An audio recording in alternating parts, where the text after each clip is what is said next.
a la empresa Odebrecht a través de estos mecanismos presuntamente ilícitos que se lo acusa a Lozoya.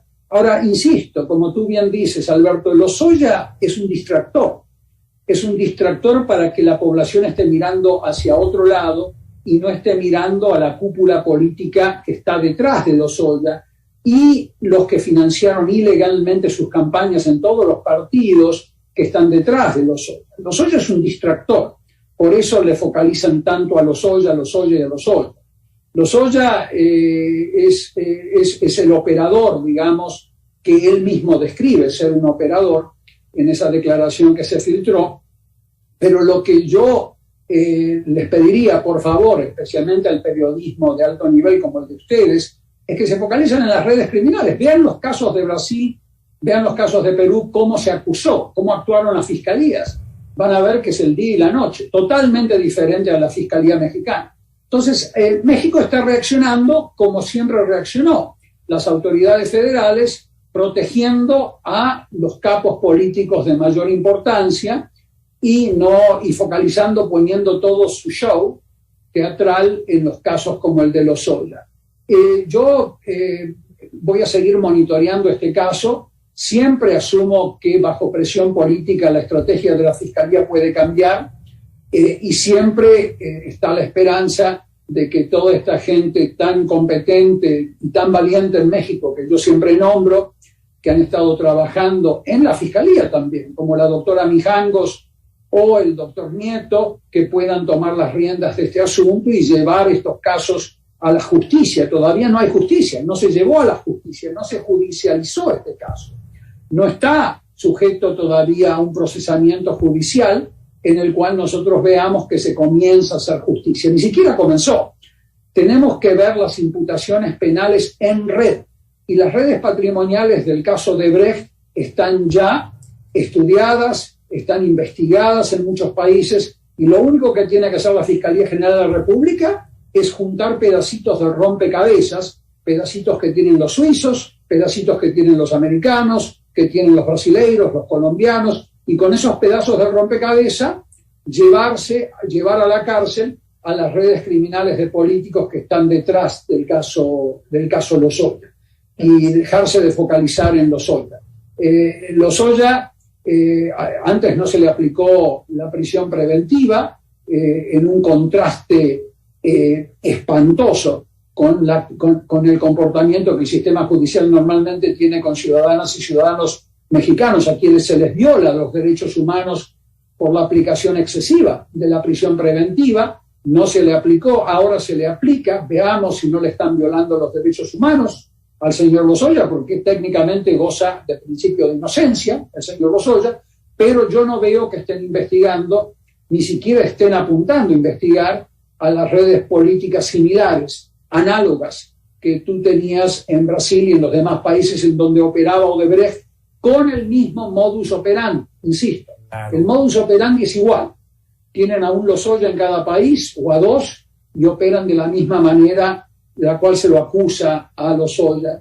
Y después de que en un país, un sistema judicial que no favorece la impunidad, como es el mexicano, comienzan a investigar este caso, ustedes van a empezar a ver caer cabezas de los líderes de partidos, y es algo que México necesita como el pan y el agua, necesita urgentemente un maxi proceso político para terminar con la delincuencia organizada de Estado, que es la que crea a los Chapos Guzmanes, claro, que es la que crea a los Mayo Zambadas, es la que crea a los Menchos, es esa delincuencia organizada política de Estado que es la que ha venido desangrando a México por tanto tiempo. Así que el caso de Brecht es una gran oportunidad, claro, para abrir la investigación. Edgardo, pero te llama la atención por qué en Colombia, en Brasil, en Perú, sí hubo esta fisura en el sistema político y en México no. En México están muy cohesionados,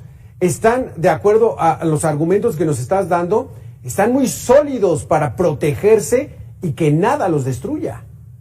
El pacto de impunidad política en México opera impecablemente, lo ves en todos los partidos, lo ves en la manera que opera Mario Delgado en Morena, lo ves en la manera que operan en el PAN, o sea, los pactos de protección entre ellos es enorme. Entonces, y funciona como un reloj suizo. Es uno de los países más difíciles de roer, en donde es más difícil romper con ese pacto de político de impunidad mafiosa. Entonces, los políticos se protegen, muchas veces sin ser delincuentes. Hay una reacción de protección de los políticos mexicanos, en donde se niegan a que se los auditen, se niegan a explicar de dónde sacan los dineros de campaña. Nosotros tenemos informantes de contadores en varios partidos mexicanos que nos describen cómo llegan los dineros sucios a sus cajones, y los políticos miran para otro lado para que después no se los acuse. En ese contexto entra el caso de Brecht en México. En los países que yo mencioné antes, son países que a empujones, con retrocesos, con defectos, han ido avanzando hacia una democracia. Colombia tiene una ley que permite que las redes de sociedad civil auditen al Senado, auditen a jueces, auditen. No dije el negocito de la transparencia y el acceso a la información mexicana, no. Auditen y generen informes de auditoría vinculados a las fiscalías que tienen que investigarlos. Brasil tiene auditorías de presupuesto por parte de sociedad civil hace décadas, desde el año 89. México no conoce la democracia. Vive en una simulación de democracia, votando cada una cantidad de años, pero no conoce lo que... Y estos mecanismos de auditoría son los que hacen saltar toda esta cloaca. Ahí se destapan las cloacas de corrupción política, y es ahí como empiezan a caer políticas. El caso Lavallato fue un caso en donde intervino la sociedad civil, no solo los fiscales brasileños. Entonces, hay casos... Se necesita que la sociedad civil tenga más dientes en México para empezar a presionar con datos potencialmente probatorios y comenzar a llevar estos casos a través de la parálisis del sistema económico y social, si es necesario, pacíficamente. Pero así funciona Brasil, así funcionan las democracias. Bajo condiciones normales de presión y de temperatura, México nunca va a salir de esta mafiocracia, y vamos a seguir de baño de sangre en baño de sangre, con un sistema político mafioso. Es una herencia de décadas. Esto no es la culpa de López Obrador ni de Moreno, claramente está.